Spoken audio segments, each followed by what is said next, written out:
المصباح.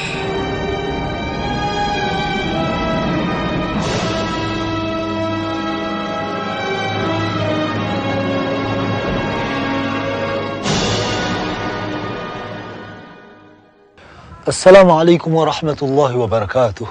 تقصويتم فدارنا المصباح فالمرابنو مرارسو ونو ينكو مزو زمام فنارتا إزو لكن ما زالت دي أنارك عندين نرين سجين أفتهم قرآن ماسل سيك ورانا فميلا بلارنا ما كاسكا فوتبول الإسلام إزان ريفافيو دي أنارك فوفوتيرا سيكا عرفرانا من لالني فلا دينا ما كاسكا فيرامون الإسلام مدغاسكار إزان كوما ناسلون أركان فدارنا.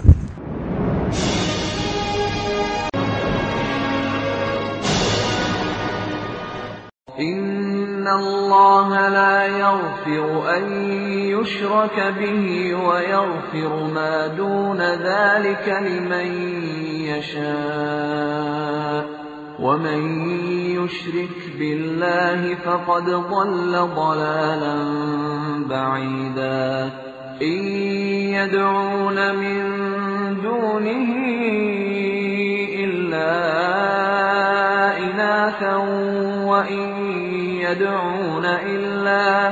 وإن يدعون إلا شيطانا مريدا لعنه الله وقال لأتخذن من عبادك نصيبا مفروضا ولأضلنهم ولأمنينهم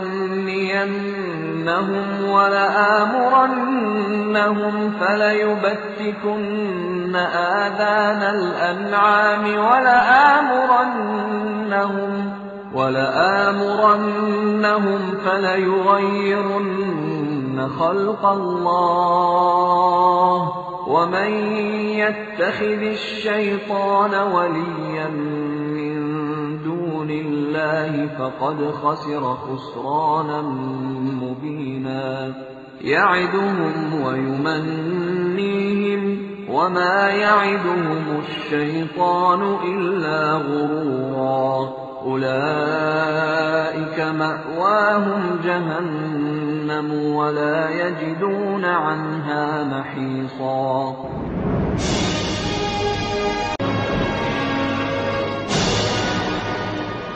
السلام عليكم ورحمة الله وبركاته. إن الحمد لله نحمده ونصلي على رسول الكريم تنمارنا في درنا ريته هواني الله سجانني وانتم نسيك محمد صلى الله عليه وسلم إنغني الله أنكتوا نبنارك لفنون إسلام ريت إتو إشيكا إن شاء الله أنروان موا فاروان بالفول نفولنا رجب تاونا تلوم تلبولو سي إفجاتو سي أريف نفنارك فولو نفولنا جون تاونا روان بالفول سي رواريف تديو ريبينو إسلام فإشيكا أمزفتونا زوديا تينا أوانات نفولنا masna satria nurisasika fona mkasika nitetiandu islam dia misi vulana efata masna awanatni ruambi mfulu vulana dia anyisanzani iti vulana izaidia vitsika iti dia ni vulana rajab andwani insha Allah dia atikaret efanyarania fa fantatsika Allah araftu Allah fantatu Allah ka izan dia refa yanau mahalala ani Allah subhanahu wa ta'ala miakanau fa istukua nutupunza utuntori izau iz nutup mentika tumpina anda waraisika anaraka ni lalan anaraka ni fnuan dia ni fnuan islam izan refanya kenau fa tawanatni tonaret dia meti sinafanta izan fahmarina izan fa ankeitine nau dia ifan zuta nangarka izan lalan fahmarina izan tadi dio fa nusaf dina manukna yanau nusaf dini Allah yanau katukun iten matetika nau huwe alhamdulillah dirahuwan Allah arefanya ken ku yanau nanditan fena nau talwa tawanat wota mitfanira tsirana ani Allah tawanat ni wota fanova na tsindiazlena nan fanova na nitsrarin wantena nau manukana ka ankeitini yanau ifananar kan lalan fahmarina nar kan funana islam tukun hiten matetika nau huwe astaghfirullah mifuna mnau izahuri Allah mamila ahi nau ri Allah arefanya ken ku yanau fanusaf dina manukan nampanarahna itifuna islam itisatia ni ulla anakra refana nar kan funana islam izan dia fahsavana manukan numene Allah subhanahu wa ta'ala anas izan dia safid manukan numene Allah anas ka awana tinzanian ku yanau tukun hidera mandakariva ani Allah tukuni ankasitrika mandrakariva ani Allah subhanahu wa ta'ala izaina nao ahi wanisani vawaka islam satria mats pamnani Muhammad sallallahu alayhi wa sallam izimten mammat wa huwa ya'lamu annahu la ilaha illa Allah dakhala aljanna izaul lawzis pamnan sallallahu alayhi wa sallam ma ka iznahla latsa fatsimisu mentka utupina marna afat Allah izan ulla izan dia mat awanatin fahtsaran ka izita wanatni janna izan dia mana purfomtiga fa sova nangenu mini Allah yanau mato yanau nutarit hanarka nifnuna islam engane kufatian ko yanau ilaiteni huwa la ilaha illa Allah mbola mvirmberna amni avavanau dia simistu mentka utupina marna fat Allah arzan dia mipetka awanatin finwana ufen awanatin funau engane Allah no yanau tukua ni paradisanaz na ni janna ni pamnani Muhammad sallallahu alayhi wa sallam izimbola mteni atan inda yandu iznanyira ni panaradianaza nsunawe Abu Hurairah izinten idhhab bina alayya hataini faman laqita min wara'a hadha alha'id yashhadu an la ilaha illa Allah mustaqinan biha qalbuhu fabashshirhu bil janna ndana yanawzizi pamna sallallahu alayhi wa sallam mayitani sahaba Abu Hurairah iti ndana yanawzizi miarka amni krar kuroiti uziz ndana yanau ka izay ulna itanau aurinan itirindna iti ampa fatarwaz kare faizin jurfa fulmbelna fatsimistu mentka utupina marna afati Allah hinwani izan tena awanatin funfen fabashirhu bil janna la zawvo mahfal izi faidta ni janna kayanau izay nanar arin safid nanar kan funana islam nanar kan lalan famarina nifandarnga al misbah nan ruandia mapa fanta anau arman me فصار هو نوفا الله سبحانه وتعالى ني أنمي نوني paradisanazi ni jannat nazi kaengani insha Allah amma nar kai si kayita awanatin huwe rifa fatatawari Allah fatatau fatuka na izi azan profession aza kamba na amna zaftafa arzanda tu dirasika amma nar ka insha Allah Allah ni amtsatu katskareta awanatin fankan na as wa akhiru da'wana an alhamdulillahi rabbil alamin wassalamu alaykum wa rahmatullahi wa barakatuh.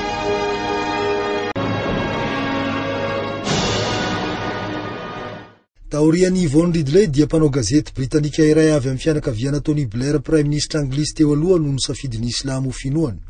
Nandritry ny namalian'ny fanasan'ireo mpikarakara zaika be isan-taon'ny mpino Islamo any Angletera atao hoe Global Peace and Unity event tamin'ny fa 14 Oktobra 2020 no nanambaran'ny Lauren Booth teo anatrehan'ny mpandray anjara miisa 504 alina ny fanoloran'ny tena anaraka ny finoana Islam. Salam alaikum. So what I wanted to share with you today is that my name is Lauren Booth and I am a Muslim. Assalamu alaikum. Nitia kwamba nareo androany dia Lauren Booth no anaraka ary tin musilman na manomboka androany yao. Mbola talohan io nandritry ny fitsidiana nataon'ny tany Iran no nandraisan'ny ity zaobavy ny Tony Blair ity ny fanapahan-kevitra voalohany handray ny Islamo ho finoany.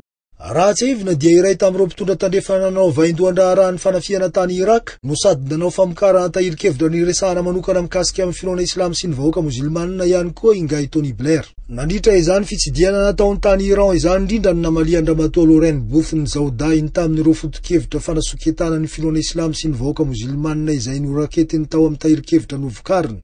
Isan'ny nasongadiny ity andrarezim-bavy ity tao anaty lahatsoratra navantany tamin'ny prime ministre Tony Blair ny fahatsapan'ny fifanipahan'ny fomba fijeriny ity faran'ny finoana Islam sy ny tontolo musilmanina maneran-tany amin'ny tena zava-misy. 17 taona i Lauren Booth tamin'ny fotoana nanoloran'ny tena anaraka ny finoana Islam. Teo ampiverenan'ny tany Angletera dia nijoro nanohitra tamin'ny herin'ny rehetra ny politika nampiarin'ny zaodainy Tony Blair mahakasika ny fandefasana miaramila ny ady tany Iraka fony ity faran'ny prime ministre anglisy Lauren Booth. Fantatra amin'ny anaram-boninahitra hoe The Guardian na ilay mpiambina. Matotra tokoa amin'ny fotom-pinoana arainy ramatoa Lauren Booth. Mazava ho azy araka izany ny tsy fihinanany kosoa sy tsy fisotroany toka. Mahatateraka ny fivavahana indimy isan'andro. Makany amin'ny moské avy hatrany izy raha vao misy malalaka ho an'izany ny fandaharam-potoany. Raha kofa amin'ny mandrakariva amin'ny sarin-doha voatondro ny finoana Islam ny volony lava no sady marevaka na blonde ary tsy misy andro tsy hamakian'ny Korany masina. Isan'ny nasongadin'ireo gazety anglisy ny tatitra izao vaovao lehibe izao ireo. Taorian'ny sarahany tamin'ny vadiny teo aloha mpilalao sary mihetsika no nanomboka nisantaran'ny Lauren Booth ny asa fanaovan-gazety. Tamin'ny taona 5 izy no nitsidika amin'ny Palestina voalohany raha nanao fanadiadiana mivantana ny filoha Palestiniana Mahmoud Abbas sy ny sekretera jeneraly ny vondrona ho an'ny fanafahana ny Palestina tamin'io. taorian'ny nahitany mivantana ny fahoriana tsiro amantany zakainy vahoaka palestinianina noho ny disadisa misy eo amin'ny israelianina sy ny palestinianina no nirotsahan'ny Lauren Booth antsehatra tamin'ny fampielezan-kevitra ho amin'ny fanohanana ny Palestina. Isan'ny nahafantarana azy nanomboka teo ny fitsipahana ny politika ny fitondrana jiosy any amin'iny faritry Moyen-Orient iny. Mpanao gazety ao amin'ny televiziona iranianina iray manao fampielezana amin'ny fiteny anglisy fantatra amin'ny anarana hoe Press TV Lauren Booth ankehitriny.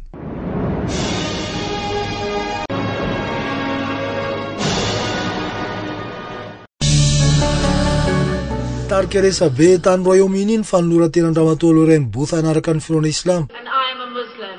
Saika ny gazety rehetra any an-toerana noho ny resaka izany. Nisy aza ireo gazety naniratsira sy nanondro an'ity farany no diso teo amin'ny fisafidianan'ny Islam ho finoana ary mety ho efa misy fahavoazana ara-tsaina mihitsy aza. Raha nanontanian'ny mpanao gazety izay evy manoloana ny abetsahan'ireo nankasitraka teo anatrehany tsy fahavitsian'ireo nanakiana sy naniratsira azy naneba vilanitra dia namaly toy izao. Tena tsapako tokoa ankehitriny ny amafy ny fankahalana ity finoana Islam ity. Betsaka ireo hanao manjery sy gazety hitako no nanao fanambarana tsy maro fa hoe tsy vitso ny ireo vehivavy musilmana no te hiala tsy ho mpanaraka ny finoana Islam. Izany hoy ihany izy ireo dia noho ny faneriterena sy fampijaliana misy ao amin'ity finoana ity. Ankoatr'izany, maro koa ireo hanao manjery nanao fanambarana ankasiparana fa tsy voatery eo amin'ny finoana Islam ny fisalorana hijab. Ka tsara kokoa hoy izy ireo ny analany ireny vehivavy ireny izany. Saingy tsy fantatr'izy ireo dia ity ny fisalorana hijab dia fomba iray iarovan-tena amin'ny fakapanahy no sady sahazan'ny vehivavy ihany koa. Vehivavy manany maha-izy azy tokoa i Lauren Booth. Efa mpanoratra tao amin'ny Sunday Times sy ny Daily Mail ny andreba vilanitra ary mpanao gazety fantatra amin'ny fiandaniany amin'ny famahana olana ara-pifampidiniana. Isan'ireo mitsipaka ny ady any Iraka izy ary mpikambana ao amin'ny Media Workers Against the War na hainao manjery manao hetsika fanoherana ady. Efa miisa 12 taona lasa izay no nanoheran-dramatoa Lauren Booth ny politika ny firenena ny any ivelany. Tamin'ny taona 2014 dia nandray anjara tamin'ny hetsiky ny hainao manjery manohitra ny fibodohan'i Israely ny faritry Gaza izy. Nidina tany an-toerana mihitsy ary tafahitsoka tany ny vehivavy tamin'izany. Nanoratra manokana ho an'ny Zaudainy Tony Blair taorian'ny namoahany ity farany tahirikevitra mirakitra ny tantaram-piainany izy. Tao anatin'izany no nanebany ny fahitany ity farany ny fahitany Prime Ministra teo alohan'ny finoana Islam sy ny vahoaka musilmana. Isan'ireo nanohana ny fitondran'ny filoha iranianina Mahmoud Ahmadinejad ihany koa i Lauren Booth. Marina fa amin'ny mahampamita hiraka manokana azy any amin'ny faritry Moyen-Orient iny no nanaovan'andramatoa Lauren Booth fanambarana manohitra ny fomba fijerin'ity Prime Ministra teo aloha ity. Allahumma salli ala Muhammad. Tsy dia mpanao gazety manokana ny efa nampalaza ny Lauren Booth teo amin'ny fiarovana ny mpino Islam maneran-tany amin'ny herisetra mianjady amin'izy ireny. Fa raha nanontanian'ny mpanao gazety ny antony nahatonga azy hanaraka ny finoana Islam kosa izy dia namaly toy izao. Tsy mbola nieritreritra niova finoana ka ho any amin'ny Islam izany mihitsy aho teo amin'ny fiainako na dia teo aza ny fiarako ny oro tamin'ireo vahoaka musilmana 5 taona lasa izay. Tena tampoka tamiko tokoa ny nandraisako ny finoana Islam. Raha nanao fitsidina moské iray tao koa any Iran aho dia natsapa fiovana goavana tato anatiko. Fiovana izay sarotra faritina tokoa. Nanomboka teo aho no voasarika tamin'ity finoana Islam ity. Noho ny ilay natsiarovako sambatra izay tsy izy tato am-poko. Allahu Akbar, Allahu Akbar, la ilaha illa hu al-Malik al-Quddus.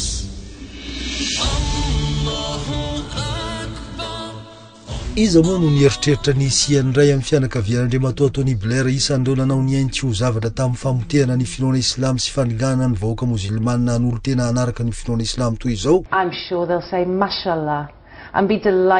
Everiko fa ny musilmana dia vahoaka mateo ity no sady manandanja ihany koa matsiaro tena sambatra aho ho isan'izy ireo.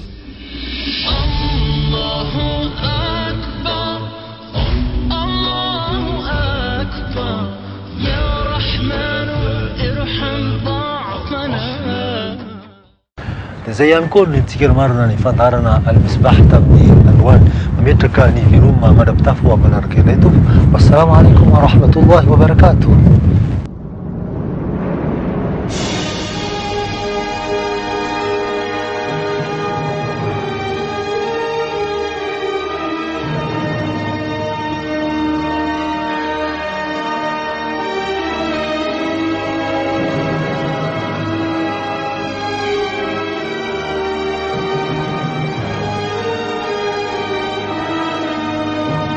المصباح.